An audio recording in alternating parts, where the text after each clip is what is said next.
자, 오늘도 지난주에 이어서 웨스트민스터 신앙고백서 8장의 이야기를 계속 이어가겠습니다. 자, 우리가 사항의 이야기를 지금 이렇게 쭉 보고 있는데 지난주에 했던 내용 이어서 또 오늘도 계속 그 말씀들을 보겠습니다. 자, 이 사항은 예수 그리스도의 십자가의 죽으심과 또 부활과 또 승천하셔서 하나님 우편에 앉아 계셔서 세상을 심판하러 다시 오실 것에 대한, 즉 사도신경에 나오는 예수 그리스도의 신앙 고백을 이렇게 다시 담고 있는 거다라고도 이렇게 볼 수 있을 겁니다. 자, 사항의 앞에 것만 한번 좀 읽어보고 오늘 것들을 좀 보겠는데, 주 예수는 이 직책, 즉 중보자와 보증인의 직책이라고 사망에서 얘기했던 것을 지금 얘기하는 겁니다. 이 직책을 매우 기쁘게 맡으셨다. 그는 그 일을 이행하기 위하여 오히려 율법 아래 나셨으나 그것을 완전히 성취하셨다. 그는 또한 가장 무거운 영적 고난과 가장 괴로운 육적 고통을 받으시고 십자가에 못 박혀 죽으셨다. 자, 지난주에 이 문장까지 살펴봤습니다. 자, 그 다음 이어지는 문장 오늘 이제 보시게 되면, 그는 매장되어 죽음의 권세 아래에 있었으나 썩지 않았다. 물론 우리는 성도로 신앙의 삶을 살아가면서 이런 것쯤이야 기본으로 알지 이제 싶어요. 다 알죠. 물론 예수님께서 매장되셨어요. 아리마대 사람 요셉이 자기가 장차 묻힐 그 무덤을 예수님께 내줬지요. 예수님 그 무덤에 묻히셨어요.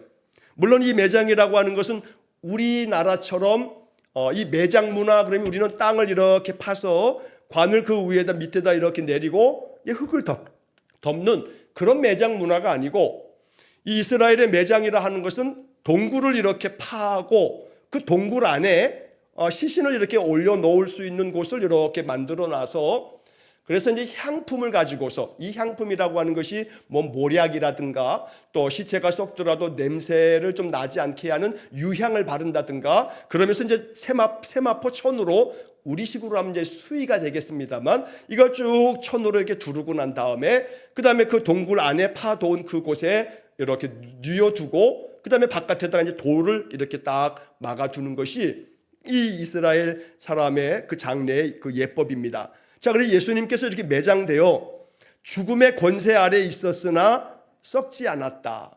여기서 이제 우리가 기억해야 될 중요한 이 표현은 죽음의 권세 아래 있었다는 거예요. 예수님도 죽었다는 거죠. 그러니까 이 죽음을 피하지 않으셨어요.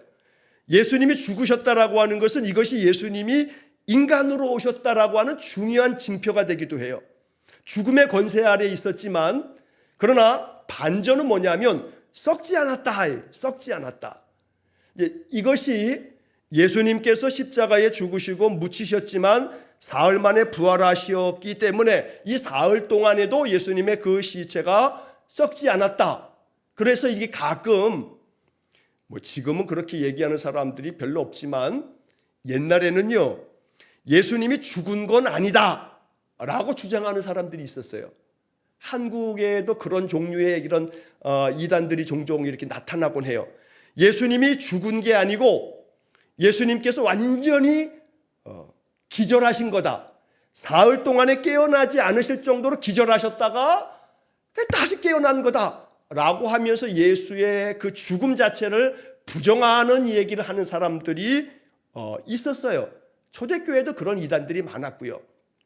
하지만 예수님께서 십자가에 못 박혀 죽으심은 분명히 숨이 떠나신, 그 영이 떠나신 분명한 죽음이었어요. 그런데 죽음의 권세 아래에 있었지만 썩지 않았다. 이 죽음의 권세 아래에 있음으로 인해서 예수님께서 그 죽음의 권세 아래에 있는 이것에 어찌 보면 공포, 두려움, 죽음으로 인한 그 어마어마한 마음의 그 압박감과 고통, 그래서 결국 죽음으로 인해서 예수님의 그 육신은 죽어 그 영혼이 완전히, 우리가 이제 사도신경을 보시면요, 여러분 그 사도신경 성경책에 이렇게 뒤에 사도신경이 써 있죠.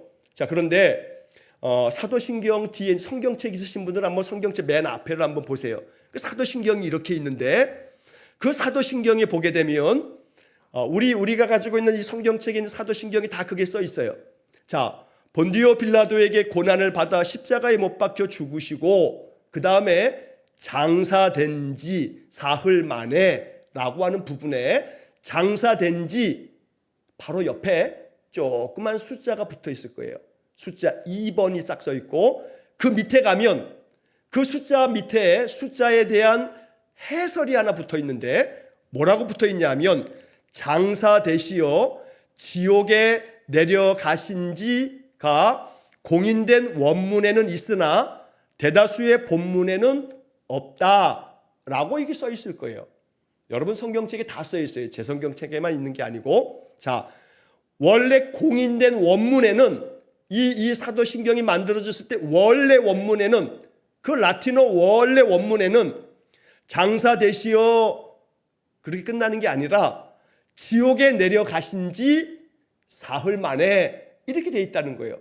근데 우리 지금 이 사용하고 있는 우리 개역 사도신경의 이 번역본에는 뭐라고 돼 있는 거냐면 장사된 지 사흘 만에. 뭐가 빠져 있는 거냐면 공인된 원문에서 빠져 있어요. 지옥에 내려가신 지. 요게 빠져 있다고요. 자, 그래서 어찌 보면 뭐 중요하지 않은 얘기 같지만 그러나 이게 중요한 부분인 거예요. 이게 뭔 얘기냐면 예수님께서 십자가에 죽으심으로 사망의 그 죽음의 권세 아래 있었어요. 그래서 이 죽음의 권세 아래 있었다라고 하는 이 한 문장은 지금 사도신경의 원문, 공인된 원문에 적혀 있는 것처럼 장사되어 이 지옥에 내려가신 지 요 부분에 의미가 있다는 거예요.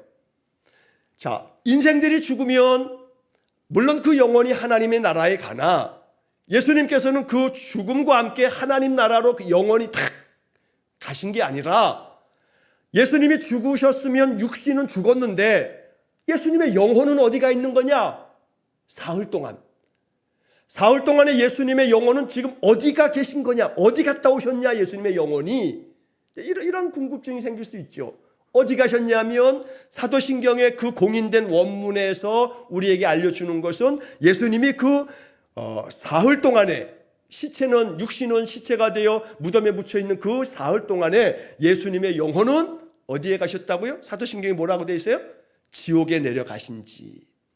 근데 그 지옥에 내려갔다라고 하는 것은 심판받기 위해서 지옥에 내려가셨다는 게 아니라 그 지옥에 내려가 지옥에 있는 영혼에게 그리스도의 도를 전하신다라고 하는 것을 신약 성경이 얘기하는데 이건 나중에 우리가 한번 다룰 때가 있을 거예요. 이게 얘기가 좀 더 왜냐하면 이걸 정리를 한번 해야 되기 때문에 이건 나중에 우리가 이 웨스트민스터 신앙고백서에서 또 한번 다루게 될 텐데, 자, 여기 중요한 건 뭐냐면 예수님께서 이렇게 사망의 죽음의 권세 아래에 있었다라고 하는 것은 그렇게 지옥에 내려갈 많은 영혼들에게 가셔서 거기에서도 다시 한번 하나님의 은혜를 베푸심을 이야기하는 건데, 자, 그런데 그리고 난 후에 예수님께서 사흘 만에 부활하셨는데 그 기간 동안에 육신은, 그 시체는 썩지 않았다 이러는 거예요.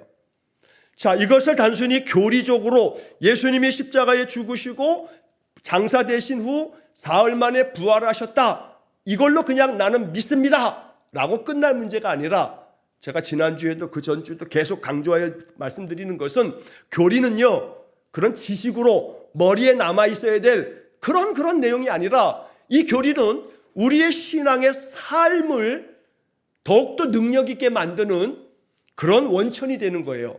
그래서 사망의 권세 아래에 있었으나 썩지 않았다, 예수님이요. 그럼 예수님을 닮아가는 사람이 우리예요. 우리는 예수님의 그 삶과 죽음과 부활을 닮아가야 하는 사람들이에요. 따라가는 거예요. 따라가는 거. 그러니까 예수님을 따라간다면 죽음의 권세 아래에 있었으나 썩지 않았다, 이게 누가 돼야 되는 거냐면 내가예요. 내가 죽음의 권세 아래에 있었으나 썩지 않았다. 이것을 믿는 마음이 굳건해지면 죽음이라고 하는 것에 대해서 우리는 신앙적으로 아주 확고하게 내 마음의 믿음, 그 신앙관이 분명해지는 거예요. 나는 지금 이렇게 죽음이 다가오고 있으나 죽음의 권세 아래에 있을 터이지만 그러나 나는 썩지 않는다. 내 영혼은 하나님 나라 주의 품에 하나님 하늘 장막에 거하게 될 것이고 내 이 썩어 이제 흙으로 돌아가는 이 육신은 우리 예수님 강림하실 때 다시 이것이 새 몸을 입을 거다라고 하는 말씀을 우리가 믿음으로 받아들이게 되죠. 그러니까 이 죽음의 권세가 아닌 거예요. 죽음의 권세 아래에 있었으나 썩지 않았다. 그래서 사흘 만에 죽을 때와 같은 몸을 가지시고 죽은 자 가운데서 부활하셨다. 이제 뒤에하고 이어지는 건데 그냥 먼저 이야기를 하자면 이 썩지 않았다라고 하는 이 말에서 오늘 우리는 뭘 얘기해야 되냐면 영원한 생명. 이 영원한 생명은 썩지 않는 거죠. 영원한 생명이니까. 언제나 생명이 있으면 그게 썩겠어요? 생명이 없으니까 썩는 거죠. 생명이 있다라고 하는 증거가 썩지 않았다 그러는 거예요. 그러면 사망의 권세, 죽음의 권세 아래 있어도 그 안에는 그 죽음의 권세 아래 있지만 그게 권세가 나한테 영향을 미치지 못하기 때문에 내가 생명을 잃어버려서 생명이 없으면 썩는 거니까. 그러나 썩지 않았다라고 하는 이 말은 뒤집어 얘기하면 여전히 생명이 그 속에 있었다라고 하는 거예요.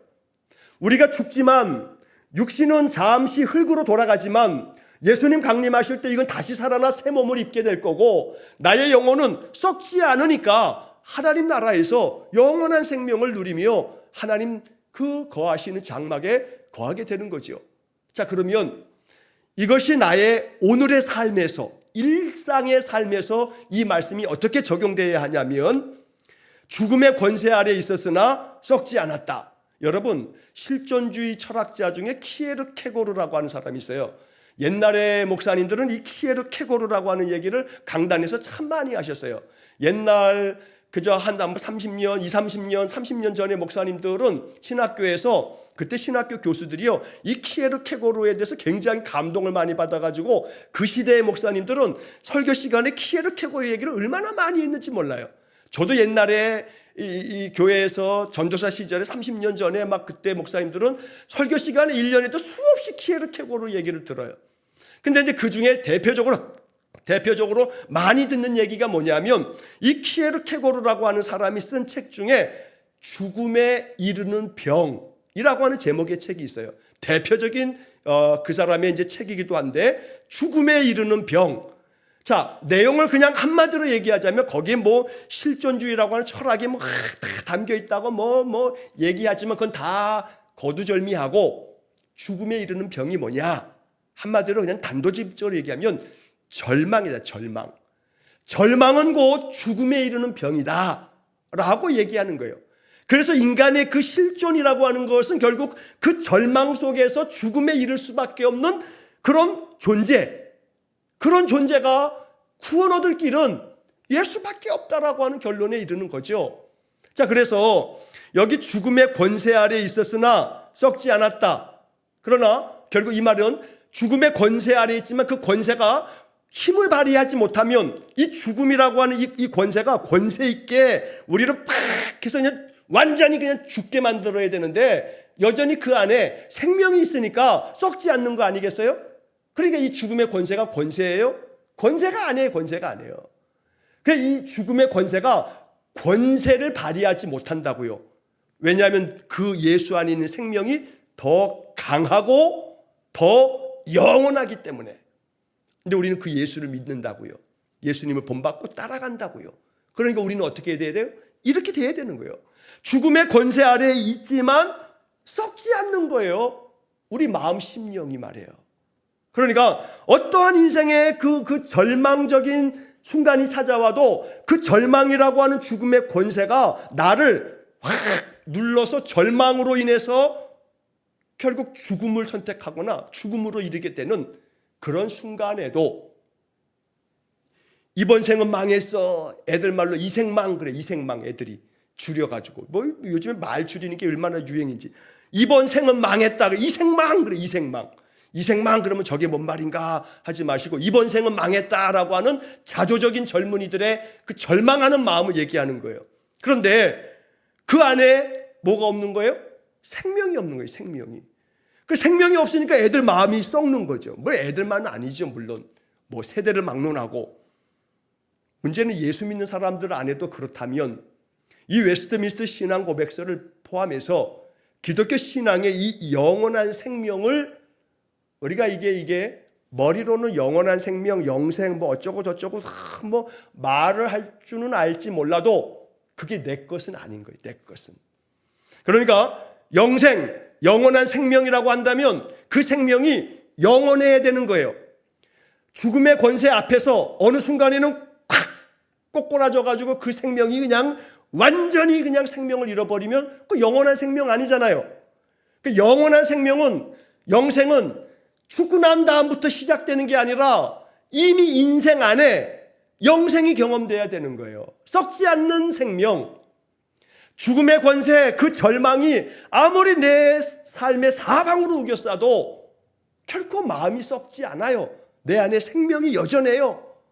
그러면 그 사람 안에는 두렵지 않아요. 나중에 이따가 결론처럼 말씀을 드리겠습니다만 로마서 14장 8절을 그래서 날마다 선포하는 거예요. 우리가라고 하지 맙시다. 내가 살아도 주를 위하여 살고 죽어도 주를 위하여 죽나니 그러므로 내가 사나 죽으나 내가 누구 것이라고요? 주님의 것이다. 우리가 주의 것이다. 내가 주님의 것이다. 이것이 영생을 가진 사람의 모습이죠. 이 사람에게 영생이 있는 거죠. 영원한 생명이 있어요. 아무리 죽음의 권세가 그 사람을 엄습해와도 살아도 주를 위하여 살고 죽어도 주를 위하여 죽는다. 그러니까 이 죽음의 권세가 이 사람한테는 힘을 발휘하지 못해요. 까짓것 그래봐야 죽는 거지. 죽음은 천국이다.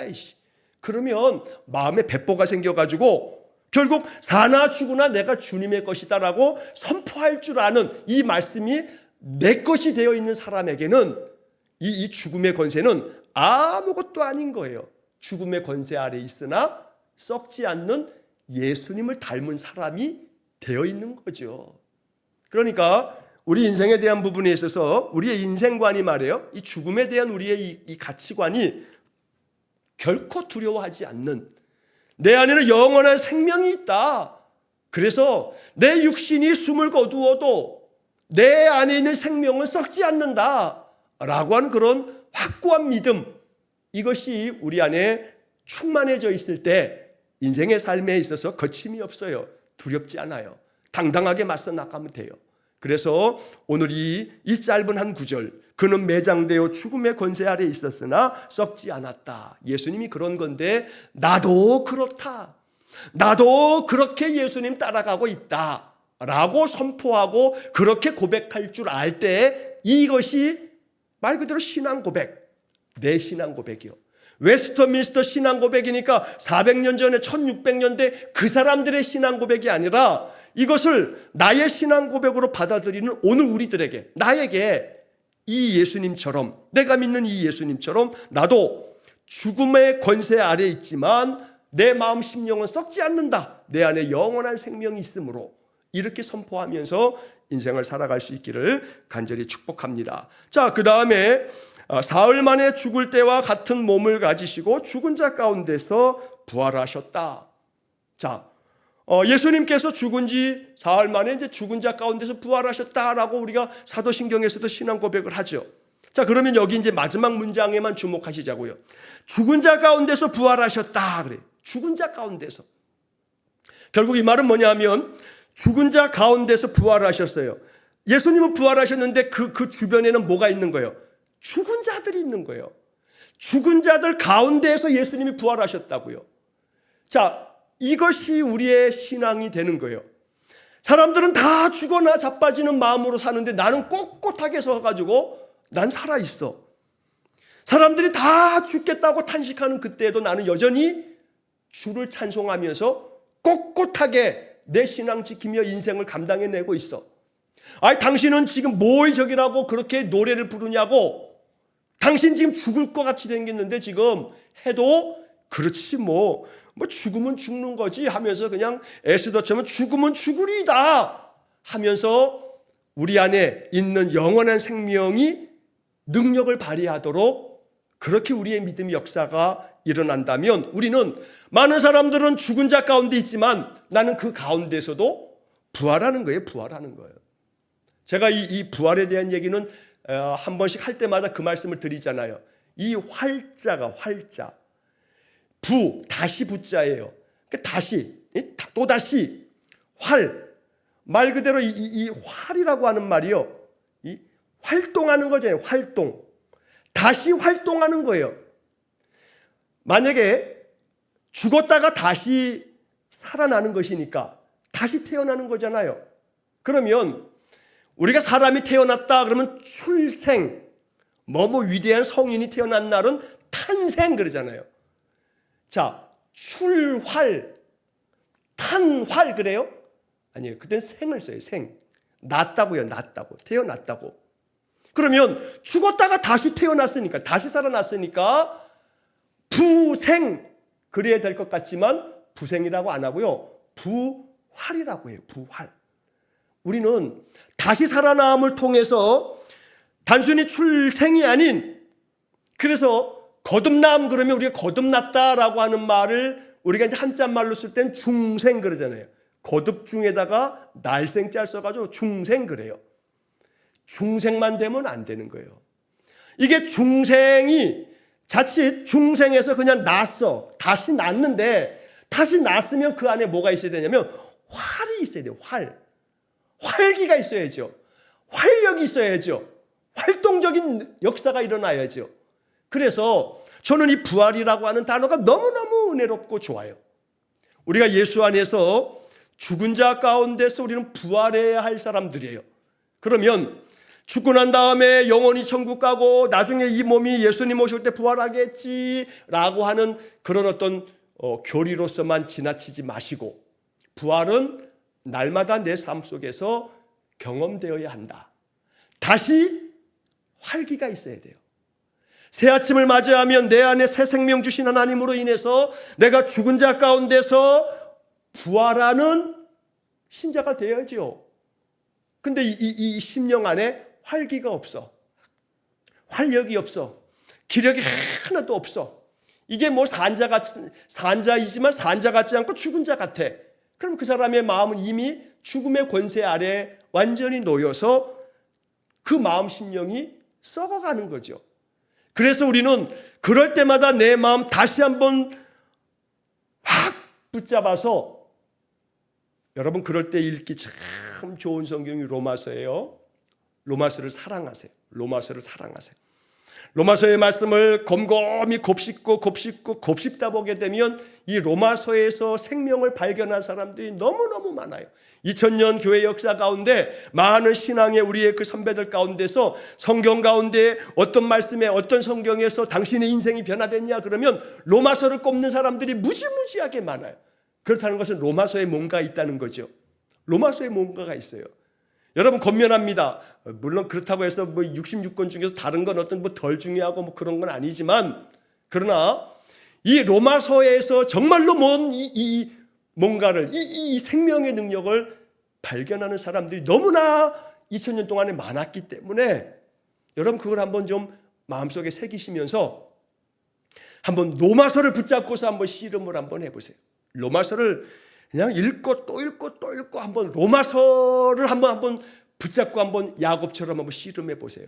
거기서 어마어마한 생명의 능력을 발견한 사람들 안에는 이 부활의 능력들이 충만하게 날마다 우리 속에 일어나게 될 줄로 믿습니다. 자, 그래서 다시 활력이 넘치는, 활기가 가득한, 활동력이 충만해지는, 그래서 내가 이 인생을 살아가더라도 영원한 생명을 가지고 살아가는 그러한 삶이 바로 되어질 때 이것을 믿는 신자가 바로 그런 사람이에요. 예수는 죽은 자 가운데서 부활하셨다 이렇게 알면서, 근데 그 예수가 그렇게 죽은 지 사흘 만에 죽은 자 가운데서 부활하신 거하고 나하고는 무슨 상관? 뭐 예수님 부활하셨대, 뭐 그랬다네, 뭐 그렇다고 하더만, 이러면서 예수 부활 사건이 나하고 관계없는 사건이 돼버리면 이건 신앙이 아니에요. 그걸 알고 있는 그냥 교양이지. 기독교라고는 종교가 예수 다시 살아났다는 것을 믿는 건데 이 사람 믿는 척을 하고 있지요. 그럼 믿는 게 아니에요. 그냥 아는 거지. 그래서 그 믿음은 예수의 그 부활처럼 죽은 자 가운데서 날마다 내가 부활해야 돼요. 내 안에 부활이 없으면 그건 믿음이 아니에요. 그냥 종교적 지식이지요. 그러니까 우리 안에 이 죽은 자 가운데서 부활하는 그런 역사를 날마다 만들어내는, 뭐 다른 사람들은 몰라도 내 안에서는 나는 아는 거예요. 나는 알아. 내 안에 이 부활이 지금 이루어지고 있다는 것. 이것이 우리의 변치 않는 이 확고한 신앙이 될 수 있기를 간절히 축원합니다. 자, 그 다음 문장에서 그 몸으로 하늘에 오르시어 아버지의 우편에 앉아 계시면서 중재하고 계시다가 다시 오셔서 세상 끝날에 사람과 천사를 심판하실 것이다. 이렇게 사항이 끝나요. 자, 여기에 그 몸으로 하늘에 오르셨어요. 승천하신 거죠. 아버지의 우편에 앉아 계셨어요. 왜 왼쪽도 아니고 오른쪽이냐? 이거는요, 그냥 비유적인 표현이에요. 이 오른쪽이라고 하는 것이 이제 구약 시대부터 유대인들에게 있어서는 이 오른쪽에 더 큰 힘과 권세가 있다라고 하는 그런 이제 믿음을 가지고 있었어요. 지금도 뭐 다 이 어렸을 때 보면 부모가 애가 왼손으로 뭔가를 자꾸 하게 되면 이놈 야단치면서 왜 왼손으로 하냐 그러면서 자꾸 오른손잡이를 만들어 주려고 그러는데 꼭 그럴 필요 없는데, 이거 쓰면 그래 이것도 써라, 그래 너 이쪽도 한번 써봐, 양손을 다 쓰게 되면 걔가 아주 머리가 명석해질 건데 이걸 왼손으로 쓴다고 야단 맞았던 게 그 옛날에 부모들이 그랬거든요. 자, 그런데 어쨌거나 그렇게 그 옛날부터 사람들은 이 오른쪽이라고 하는 것을 더 강한, 더 힘센 어떤 것으로 상징적으로 그렇게 은유적으로 생각을 했던 거예요. 자, 그래서 아버지 우편에 앉아 계신다라고 하는 것에 뭐 우편이냐 좌편이냐 여기에 큰 뭐 연연할 필요는 없어요. 하나님 옆에 지금 계시는 거예요. 그런데 그 다음이 중요한 거예요. 중재하고 계시다가, 이 중재라고 하는 말이 바로 그 앞에서 우리가 봤던 중보라고 하는 말이에요. 중보하고 계시다가, 이 말을 성경 구절들에서 찾아보게 되면 우리를 위해서 간구하시는 자이시다라고 하는, 우리를 위해서 기도해 주시는 분, 그게 이제 중재라고 하는 표현으로 여기 신앙 고백서에 이렇게 적혀져 있다는 거죠. 자, 그래서 그 옆에 성경 구절 참고 구절에 보면 로마서 8장 34절 적혀 있는데 이런 구절이에요. 죽으실 뿐 아니라 다시 살아나시는 이는 그리스도 예수시니 그는 하나님 우편에 계신 자요 우리를 위하여 간구하시는 자시니라. 그리고 예수님은 승천하셔서 하나님 우편에 계시면서도 지금도 뭐 하시냐면 중재하고 계신다고요. 우리를 위해서 간구하고 계신다고요. 이게 로마서 8장 34절의 말씀이에요. 자, 그 다음에 또 옆에 히브리서 9장 24절이 적혀 있는데 이것은 성경에 이렇게 돼 있어요. 바로 그 하늘에 들어가사 이제 우리를 위하여 하나님 앞에 나타나시고, 우리를 위해서 항상 하나님 앞에 서셔서 변호사처럼 중보자가 되어서 우리를 위해서 하나님께 간구하여 주시는 그런 분이시다라고 이야기하는 거죠. 또 그 옆에 히브리서 7장 25절도 적혀져 있는데 이렇게 구절이 나와 있어요. 자기를 힘입어 하나님께 나아가는 자들을 온전히 구원하실 수 있으니 이는 그가 항상 살아계셔서 그들을 위하여 간구하심이라. 지금도 하나님 우편에 살아계시면서 지금도 우리를 위해서 간구하고 계신다라고 말하는 거죠. 이것을 웨스트민스터 신앙고백서는 중재하고 계신다 이렇게 표현하고 있는 것이고, 다시 오셔서 세상 끝날에 사람과 천사를 심판하실 것이다, 심판하러 오시리라 라고 하는 사도신경의 이야기를 말하고 있는 겁니다. 자, 여기에 보면 사람과 천사를 심판하신다라고 하는 말까지 적혀 있죠. 이 천사를 심판하신다라고 하는 말에 그 옆에 끝에 참고 구절 저 끝에 가게 되면 유다서 1장 6절이 적혀 있을 거예요. 1장 6절 되어 있는데 유다서 1장 6절에 이런 말이 적혀 있어요. 자기 지위를 지키지 아니하고 자기 처소를 떠난 천사들을 큰 날에 심판까지 영원한 결박으로 흑암에 가두셨으며, 자기의 그 지위를 지키지 아니하고 자기 처소를 떠난 천사들, 이거 타락한 천사들이다 라고 이렇게 말하는데 그 뒤에 바로 이어지는 베드로 후서 2장 4절 말씀에 그런 표현이 나와 있는 거예요. 하나님이 범죄한 천사들을 용서하지 아니하시고 지옥에 던져 어두운 구덩이에 두어 심판 때까지 지키게 하셨으며 라고 하는 말이 나와요. 여기에 이 베드로후서 2장 4절에 범죄한 천사라고 하는 말이 나오죠. 그래서 이 유다서 1장 6절 자기의 처소를 떠난 천사들, 베드로후서 2장 4절 범죄한 천사들, 바로 이 범죄한 천사들이 이게 사탄이다라고 보는 게 이제 우리 이 정통 신학에서 얘기하고 있는 이 사탄의 존재인 거지요. 자, 이거에 대해서는 이제 나중에 한번 얘기를 정리할 때가 있을 거라고 봅니다. 자, 그래서 이 범죄한 천사였던 이 사탄, 이 마귀, 이 귀신에 대한 이 권세도 하나님께서 예수 그리스도께서 세상을 심판하실 때 사람과 이 범죄한 천사, 여기서 그냥 천사를 심판하신다라고 되어 있지만 베드로후서 2장 4절 표현처럼 범죄한 천사를 하나님께서 심판하신다. 예수님께서 심판하시는 그 심판주로 오신다라고 하는 이야기를 하고 있는 겁니다. 자, 우리는 이것을 예수님께서 심판의 주로 오신다라고 하는 이 심판의 이야기를 물론 알고 있어요. 현대 기독교회가 심판에 대한 이야기를 너무 많이 안 하고 있는 건 사실이에요. 옛날 목사님들은 이 심판에 대한 얘기, 지옥에 대한 얘기를 지금 목사들보다는 참 많이 하셨어요. 뭐 지옥불에 대한 얘기도 얼마나 많이 하셨는지 몰라요. 저도 어린 기억에 우리 전도사님이 또 우리 목사님이 뭐 집회만 하게 되면 꼭 어김없이 그 집회 말씀 중에 빠지지 않는 게 지옥불에 떨어지는 거예요.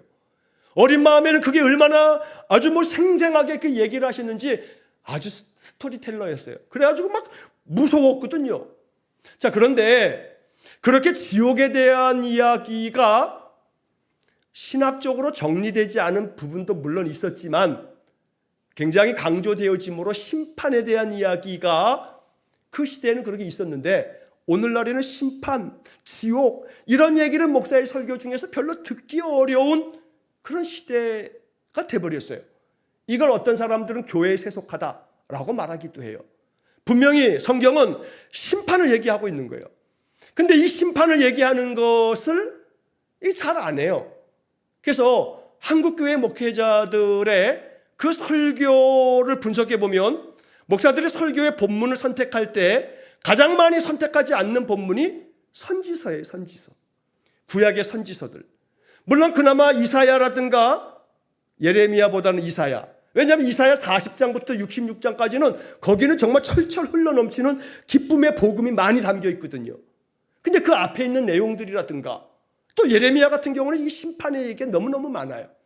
그리고 그 뒤에 나와 있는 다니엘서부터 뭐 호세아 쫙 말라기까지 이어지는 이 선지서들을 본문으로 택해서 목사들이 주일날 설교를 하는 것이 다른 성경보다 현격하게 적다고요.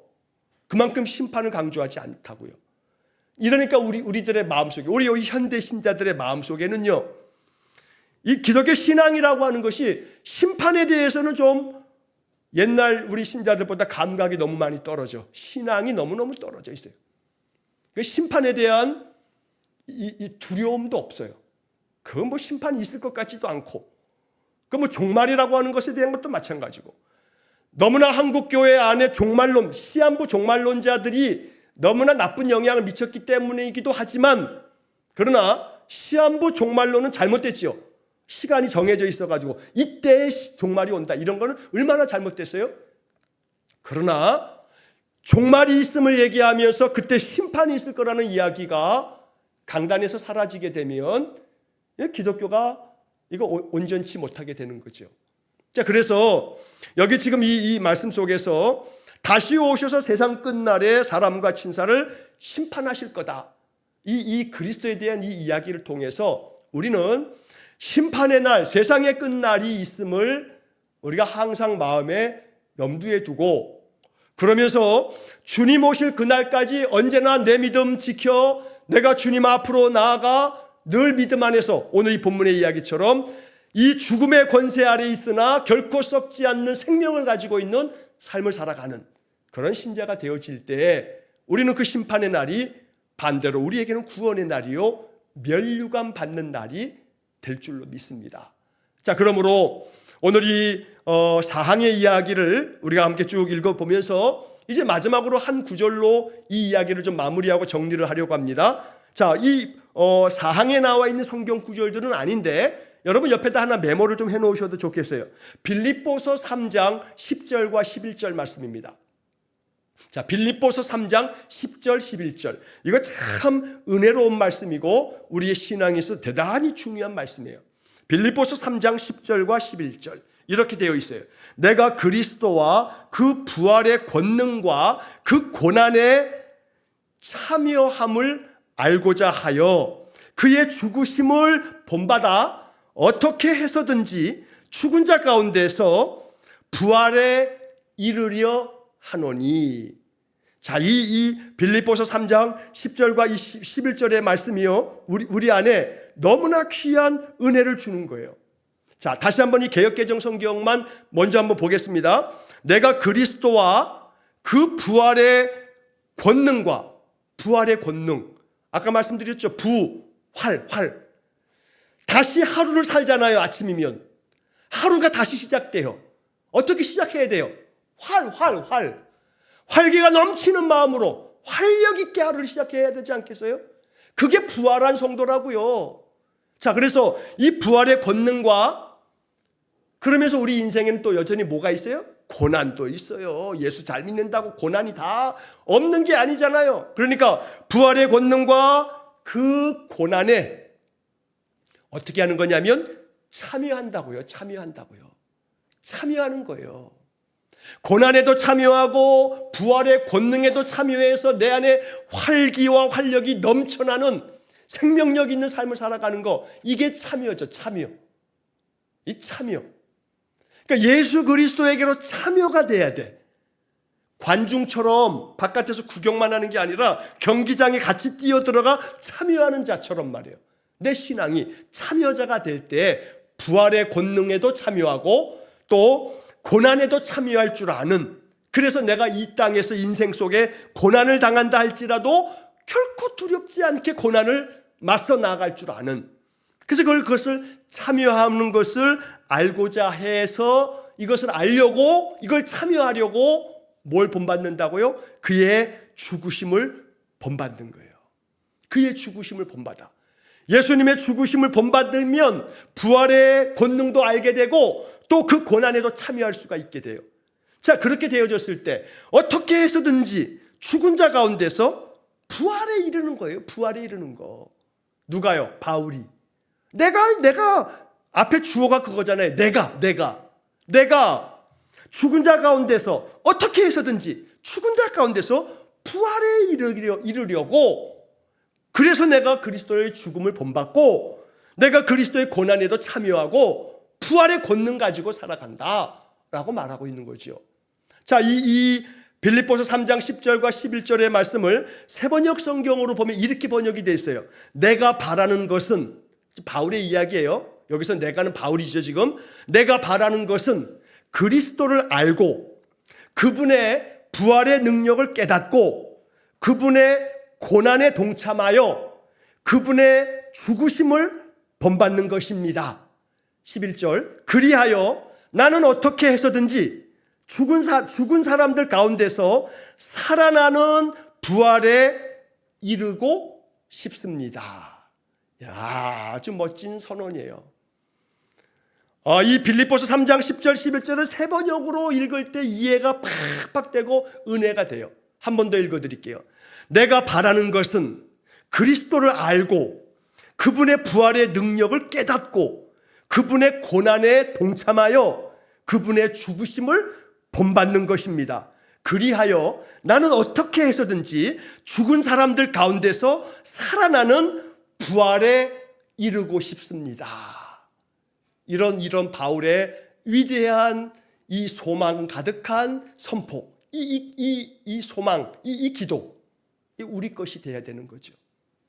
이것이 오늘 우리가 예수 그리스도의 고난과 죽음과 다시 부활하심과 하늘에 오르셔 하나님 우편에 계시다가 다시 세상 끝날에 심판하실 것이다라고 하는 이 사항의 이야기가 우리의 삶 속에 이 빌립보서 3장 10절과 11절을 통해서 내 말씀이 되면 이 사항은 교리가 아니라 생명력 있는 주의 말씀으로 내 안에서 충만한 성령의 역사를 만드실 줄로 믿습니다. 그렇기 때문에 빌립보서 3장 10절 11절을 여러분 깊이 곱씹으면서 정말 날마다 그리스도를 알아가시기 원하고 그분의 그 부활의 능력을 늘 경험하는 그런 복된 삶이 되시기를 간절히 축원합니다. 이걸 통해서 우리가 믿고 있는 이 부활은 단순히 예수님 다시 살아나셨대라고 남 얘기하듯이 관중꾼처럼 그렇게 하지 말고 참여자가 되어서 그 예수의 부활이 내 안에 날마다 약동하고 있어서 나는 아침마다 부활을 경험하고 있노라고. 그래서 나는 예수님과 함께 다시 깨어나면서 내 안에는 생명의 기운이 넘쳐 흐른다고. 그래서 나는 감사함으로 아침을 맞이하고 오늘 하루도 감당할 많은 어려움들이 있지만 나는 주님의 고난에 참여하는 마음으로 내가 그리스도와 함께 이 인생을 살아가고 있노라고. 그렇게 나 자신에게 선포하고 누가 나에게 묻는다면 그렇게 대답해 줄 줄 아는 그런 믿음의 위대한 신자가 되시기를 주의 이름으로 간절히 축원합니다. 기도하겠습니다. 자비로우신 아버지 하나님, 예수를 믿는다 함이 단순히 그냥 문의만이 아니라 이름만이 아니라 그리스도의 부활의 권능을 가지고 사는 그런 성도가 되어졌을 때 우리가 예수 믿는 이 삶이야말로 우리 삶에 너무나 큰 축복이 되고 또 많은 사람들에게도 이 복을 나누어 줄 수 있는 권세가 주어지는 것이니 하나님, 예수 잘 믿기 원합니다. 우리 예수님의 그 죽음과 죽은 자 가운데서 다시 부활하심과 사망의 죽음의 권세 아래 있었어도 결코 썩지 아니하시는 생명의 능력을 가지고 우리가 인생을 살아가기를 원합니다. 우리 성도들에게 그와 같은 은혜를 베풀어 주옵소서. 예수님 이름으로 기도하옵나이다. 아멘. 우리 구주 예수 그리스도의 은혜와 하나님 아버지의 극진하신 사랑하심과 성령의 교통하심이 날마다 부활의 능력을 가지고 우리 주님을 따라 그 삶을 내 삶 속에서 이루기를 간절히 소망하며 기도하는 머리 숙인 귀한 성도들 위해 영원토록 함께 하시길 축원하옵나이다. 아멘.